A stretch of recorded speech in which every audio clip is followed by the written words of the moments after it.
a man who once opposed Peter Obi in everything, is now in a prison cell. And Peter Obi, the man he opposed, just stood up for him. If you think you understand Nigerian politics, this story will make you rethink everything. This is today's briefcase. Let's open it. Before we get into what Peter Obi said, let us talk about the woman who started this conversation. Her name is Hadiza El-Rufai. She is the wife of former Kaduna State Governor Nasir El-Rufai. And last week, a video of her went viral across every Nigerian social media platform. In that video, she is visibly distressed. She is pleading. She is a wife, fighting for her husband in a way that no amount of political analysis can fully capture. Because behind every political name in this country, there is a human being. And Hadiza reminded every Nigerian of that truth with one viral video. Her husband, Nasir El-Rufai, is a man who needs very little introduction in Nigerian politics. He governed Kaduna State from 2015 to 2023. He was one of the most controversial governors in Nigeria's recent history, loved by some, deeply resented by others. He privatized the Kaduna Electric Distribution Company. He demolished houses in government reservation areas. He clashed with traditional rulers. He deregistered primary school teachers who failed competency exams. And he has always been willing to say exactly what he thinks regardless of who it offends. That is the man sitting in a cell right now, awaiting trial. El-Rufai is facing criminal charges that were filed by the Kaduna state government after he left office. His legal team has been fighting for him in court. His bail conditions have been described by his supporters as punitive, deliberately designed to keep him in custody rather than grant him genuine freedom pending trial. And the video of his wife's tears, according to Peter Obi, was the moment that moved him from silence to speech. Now let us be honest about the context here. Because this is where Nigerian politics gets deeply interesting. Peter Obi and Nasir El-Rufai are not friends. They are not allies. They have never been in the same political camp. El-Rufai spent years inside the APC, the very party that Obi ran against in 2023. El-Rufai has never been a supporter of the obedient movement. These two men exist in completely different political universes. And yet, on Tuesday, July 8, 2026, Peter Obi, sitting in the United States of America, posted a statement on his X account with a title that stopped Nigeria in its tracks. He called it, "A Wife's Tears, A Nation's Conscience, Let Justice Have a Heart." He wrote that he was deeply moved by an emotional viral video of Hadiza El-Rufai, prompting deep reflection on Nigeria's future. He called for fair and transparent treatment of her husband. He said, regardless of the allegations against Malam Nasir El-Rufai or any other citizen, justice must be transparent and fair, with reasonable bail conditions that should not be seen as punitive before trial. He warned against selective justice. He called on law enforcement to act professionally and follow due process.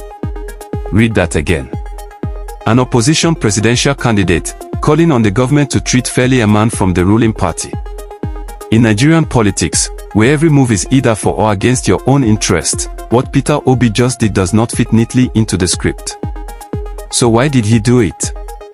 Let us think about this honestly, the way a Nigerian who has watched this political landscape for decades would think about it. Option 1, Peter Obi did this because he genuinely believes in the rule of law. This is the man who has built his entire political brand around institutional integrity, fighting corruption through process not through vengeance, respecting the rights of every citizen regardless of party affiliation. If his values are real, then defending El-Rufai is simply consistent with who he says he is. Option 2. And this is the political calculation that every Nigerian commentator will see it, Peter Obi did this because El-Rufai has a massive support base in northern Nigeria. The Ewe community. The northern intelligentsia. The people who might vote for an opposition candidate in 2027 but only if they feel their own kind will be protected. By standing up for El-Rufai today, Obi is sending a signal to every northern voter, if I become president, I will not use the instruments of the state to punish my political enemies. That is a powerful message. And it cost Obi nothing to send it, because he is not in government. Option 3, and this is the one nobody wants to say out loud, Peter Obi and Nasir El-Rufai may have had quiet conversations about 2027. El-Rufai has been positioning himself outside the APC mainstream for months. The criminal charges against him have estranged him further from the Tinubu government. A man facing criminal prosecution has every reason to seek new political allies. And Peter Obi, building the NDC coalition, needs northern credibility desperately. Now let us talk about what this story really reveals about Nigeria. Because beyond the politics, beyond the calculations, there is a deeper truth here that every Nigerian should sit with. The Nigerian justice system has a history of being used as a weapon. We have watched it happen under multiple administrations. Political opponents get charged after their party loses power. Bail conditions are set so high that they amount to pre-trial imprisonment. Cases drag for years without resolution. The process becomes the punishment. When El-Rufai's wife cried in that video, she was not crying about legal technicalities. She was crying because in Nigeria, the moment you lose power, you become vulnerable in ways that those still in power can never fully understand. And that vulnerability, that fear, is not unique to El-Rufai. It is the fear of every Nigerian who has ever watched someone powerful become powerless overnight. Because if it can happen to a former governor with all his connections, all his lawyers, all his allies, what does that mean for the ordinary Nigerian who has none of those things? Peter Obi said, those tasked with enforcing our laws must act professionally and strictly follow due process. He said, we must resist any hint of selective justice that erodes public trust and threatens national unity. And he said, let us strive for a Nigeria where the law is paramount, and where every citizen is guaranteed dignity and justice. Those words sound like campaign promises. Because they are.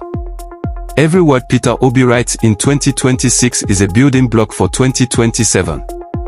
But here is the thing about campaign promises built on justice, they have a way of being tested. Because every Nigerian listening to Obi today is filing these words away. And if Obi ever becomes president, the first time his government does something that looks like selective justice, these very words will be used against him. That is the price of speaking clearly about what you believe. You become accountable to your own standards. Naija News Briefcase will be tracking every development in the El-Rufai case and in Peter Obi's 2027 campaign. Because these two stories are connected. And as we get closer to 2027, they are going to become even more connected than they already are. Hit subscribe. Drop your comment. Do you think Peter Obi genuinely believes in fair treatment for El-Rufai, or is this a 2027 political move? I will see you in the next one.